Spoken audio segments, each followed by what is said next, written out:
Kaugnay pa rin sa pagbabantay sa Marikina River dahil sa halos magdamagang ulang dulot ng Bagyo Enteng. Makakapanayan po natin si Marikina Mayor Marcelino Teodoro. Magandang umaga po, Mayor. Igan, magandang umaga. Ganun din sa mga nakikinig at nanonood sa atin. First alarm po tayo sa Marikina ngayon, Mayor. Nag-first alarm tayo kaninang alauna ng madaling araw dahil sa patuloy at malakas na pag-ulan. Hindi lang dito sa Marikina, kundi sa paligid na lugar. Opo. At sa tingin nyo, kailangan bang iangat na yung alarmang yan?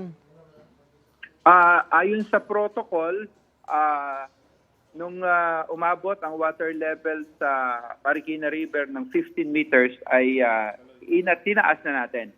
Ito'y bilang paghahanda sa mga lugar na maaaring bahain. Anong alarma na tayo, Mayor? Sa ngayon, nananatiling nasa first alarm First pa rin alarm pa lamang rin. tayo. Okay. Kung magkakaroon ng second alarm, Igan, Ano po? kung magkakaroon ng second alarm at Opo. 16 meters, po pwedeng mag-preemptive evacuation na ang ating mga kababayan dito sa Marikina. Pero at 15 meters, ang mga evacuation center natin ay nakabukas na at lahat ng mga rescue personnel at Opo. mga kagamitan ay naka-preposition na. Kamusta naman po yung mga barangay malapit sa ilog? May baha pa rin po ba sa kanila? Sa ngayon ay walang na. reported flooded area. Kahapon ay sa buong maghapon ay wala namang pagbahang naganap, pero tayo gusto nating maging maingat, abundance of caution Opo. ginagawa natin. Sa ngayon po ba may casualties sa inyong lugar, sa Marikina, Mayor?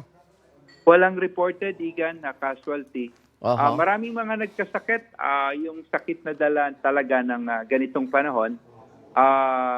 Yun ang mga na-report sa amin. Yung mga meron din kaming nakita, na-diagnose, na stress, yung mental health nila ay naapektuhan. Lalo na nung nagkaroon ng pagdikas nung mga nakaraang 2 araw. Nawawala o nasaktan? Wala naman.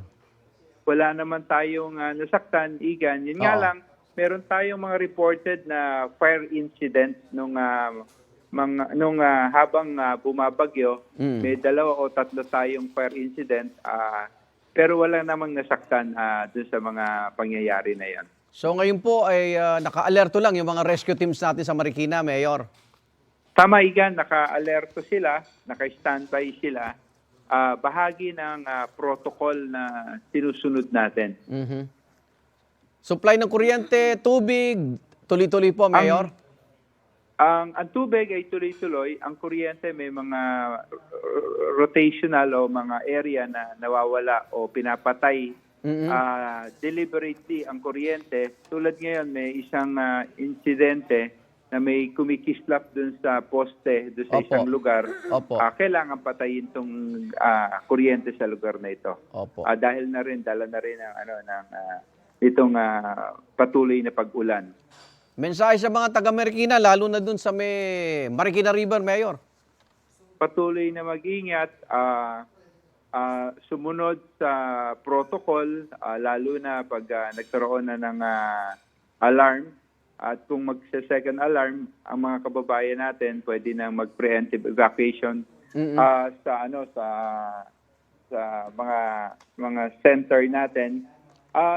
Kung maaari, yung may mga batang maliliit, may mga kasamang may sakit sa bahay, yung mga may PWD, mga babaeng buntis o Opo. kaya bagong panganak, ito'y ini-encourage natin, Igan, na mag-preemptive evacuation bago pa man Tumaas, oo. tumaas ng gusto yung tubig baha sa kanilang Opo. lugar.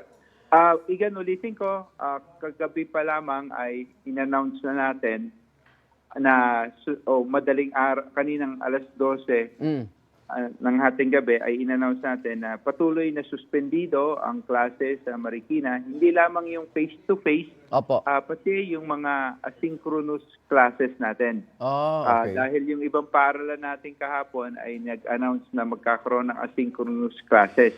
Pero minabuti natin na pati ang mga asynchronous classes ay isuspindi na dahil nga sa hindi stable yung internet connection at napakahirap mag-concentrate ng pag-aaral kung lalo na kung may mga ganitong banta ng pagbaha. Opo. Maraming salamat sa announcement at ingat po, Marikina Mayor Marcelino Teodoro. Salamat, Igan, at pabuhay po kayo. Igan, mauna ka sa mga balita. Mag-subscribe sa GMA Integrated News sa YouTube. Sa mga kapuso abroad, subaybayan nyo kami sa GMA Pinoy TV at sa www.gmanews.tv.